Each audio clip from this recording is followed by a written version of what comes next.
சொன்னது கீதை, மனிதன் கடவுளுக்கு சொன்னது திருவாசகம், மனிதன் மனிதனுக்கு சொன்னது திருக்குறள். திருக்குறள் உலகில் வாழும் எல்லா மனிதனுக்கும் பொதுவான நீதி.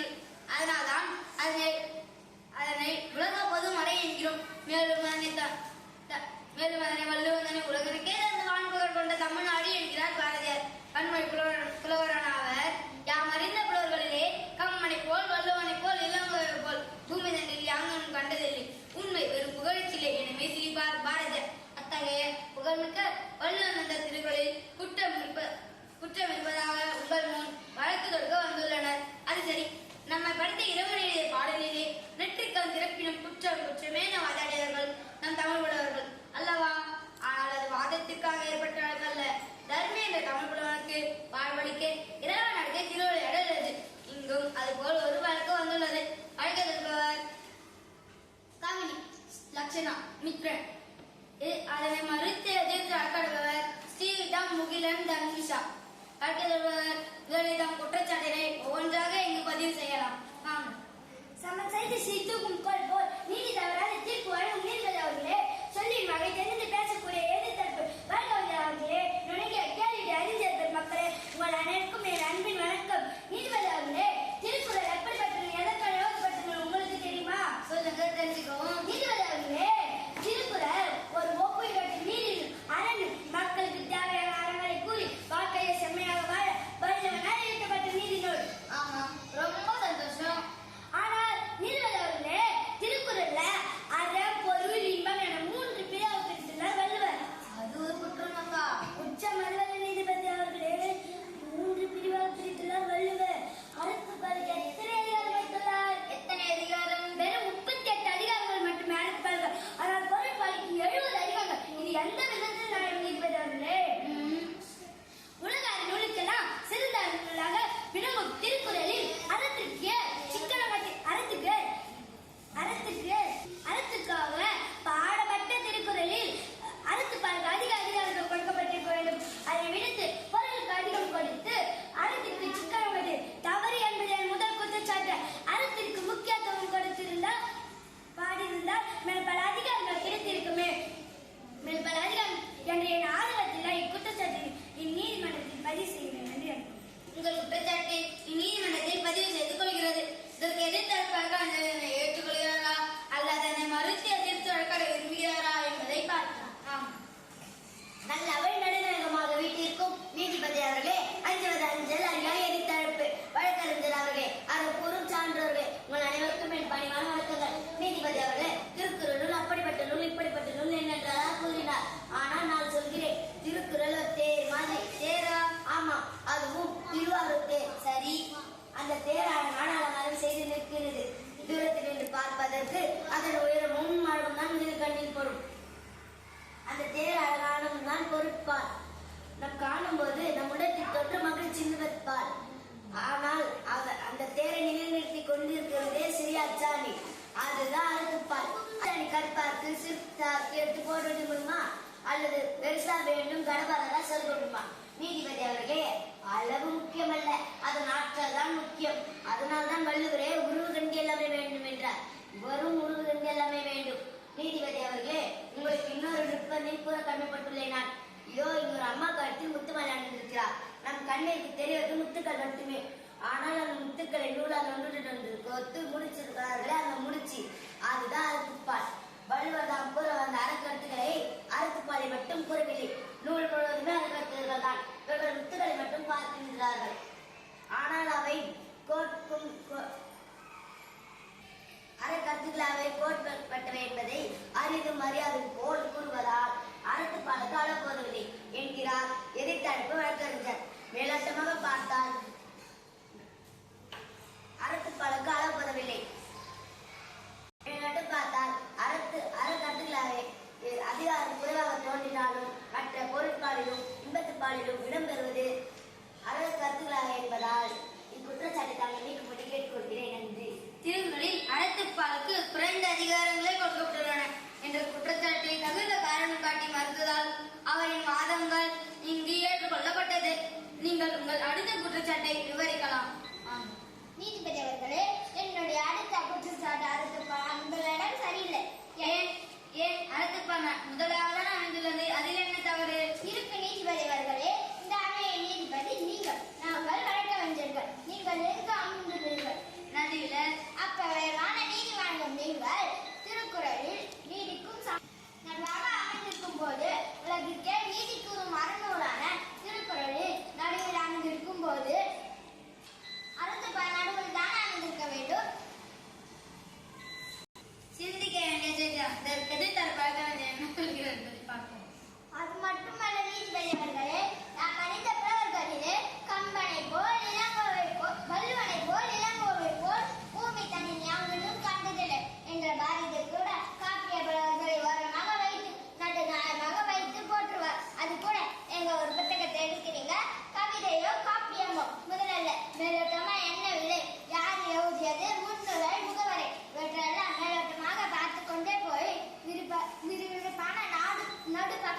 நீதிமன்றத்தில் பதிவு செய்து கொள்கிறது. இதற்கு எதிர்த்தரப்பு வழக்கறிஞர் இக்குற்றச்சாட்டை ஏற்றுக்கொள்கிறாரா அல்லது அதனை மறுத்து எதிர்த்து வழக்கடை விரும்புகிறாரா என்பதை பார்ப்போம்.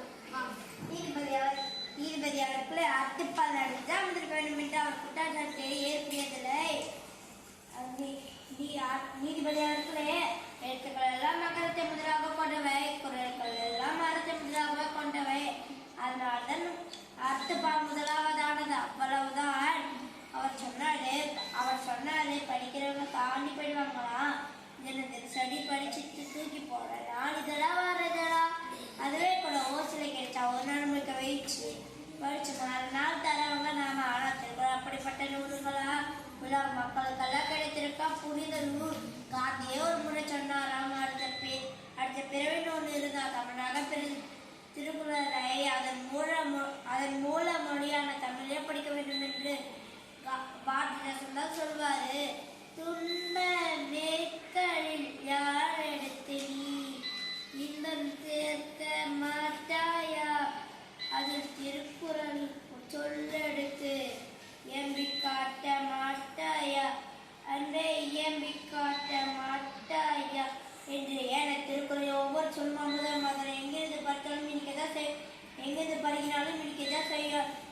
நீதிபதிகளே, ஞானம் கத்தியில் கை கூடும் காலம் கருத்து என்னத்தான் செய்யும் கூடிய ஒருவருக்கு தெரியாத தம் திருக்குறளில் அத்துப்பால் எப்பிட வைக்க வேண்டும் என்று. எனவே நீதிபதிகளே, திருவள்ளுவர் திருக்குறள் அத்துப்பால் விட்டது சரி என தங்கள் தீர்ப்பு கூறுமாறு பணிவுடன் கேட்கொள்ள நன்றி. நன்றி. முதல் கேள்வி கேட்கிறா என எப்படி என அழகாக தன் வாதத்தை எடுத்து வைத்தார். அவருக்கு நான் நன்றி கூறும் முன் இன்னும் ஏதேனும் நடக்கிறால் இங்கு பதிவு செய்யலாம். முன்னிருந்தவர்களே, அடுத்த குற்றச்சாட்டு நீங்கள் கேட்கும் முன் இந்த திருக்குறளை கொஞ்சம் கேளுங்கள். அருள் இல்லாத உலகம் இல்லை, பொருள் இல்லாத இவ்வுலகம் இல்லை. அங்கேயாகும் ஜனமும் அநியாயம். அருள் இல்லாத உலகம் இல்லை, அறம் இல்லாத இவ்வுலகம் இல்லை என்று அறம் கூறும் ஒரு நூல் பாடியிருக்க வேண்டும். இதை விடுத்து பொருள் இல்லாத இவ்வுலகம் இல்லை என்று பொருளை தெளிவுபடுத்தினால் ஒருவர் பொருளை தேவனால் அழைக்கிறானாய். எனவே வள்ளுவர் அறத்தை விட பொருளுக்கு அதிக முக்கியத்துவம் தருகிறார் என்பது எனது அடுத்த குற்றச்சாட்டு. இதற்கு திருக்குறளை பல இடங்களில் எடுத்துக்காட்டாக உண்டு. குயிலினும் அருளினும் அன்பி குழவி ஒயிலும் செல்வ செவிலியா உண்டு. அதாவது பிற உயிர்களின் மீது கொண்ட அன்பினால் தோன்றும் அருளினும் குழவி பொருள் என்று செல்வ இருந்தால் தான் வளரும் என்பது பொருள் இருந்தால் தான் அன்பும் அருளும் நிலைக்கும் என்பதை எப்படி அறிக்க முடியும்? இதை வள்ளுவர் நெஞ்சில் அறம் இருந்தால் தான் உலகில் அன்பும் அருளும் நிலைக்கும் என்று தானே கூறியிருக்க வேண்டும். பொருள் எல்லாரையும் பெரும் பொருளாக செய்வது அவர் மேற்கொண்டு அறமல்லவா? இதனை விடுத்து வள்ளுவர் கூறும் அறம் என்னும் இன்பம் என்னும் பொருள் தான் என்பதை எப்படி ஏற்க முடியும்?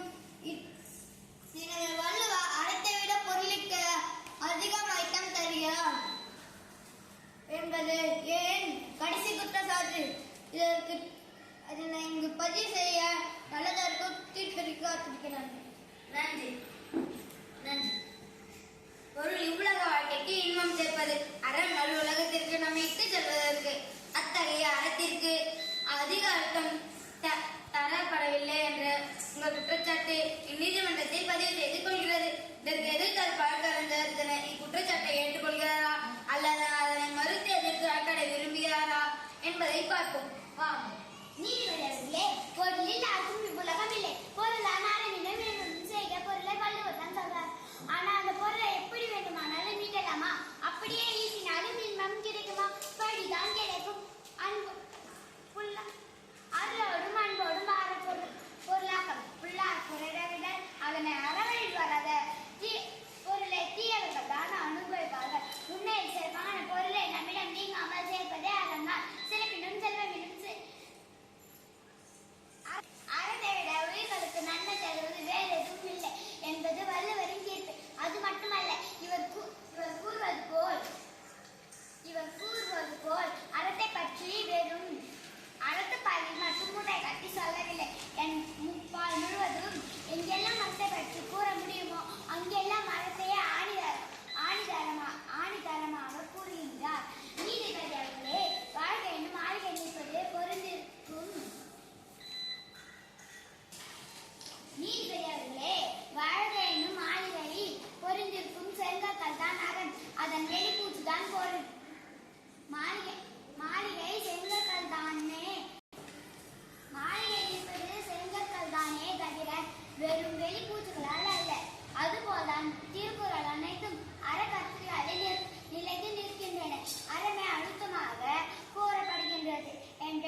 முதல் குற்றச்சாட்டை நான் தள்ளுபடி செய்கிறேன்.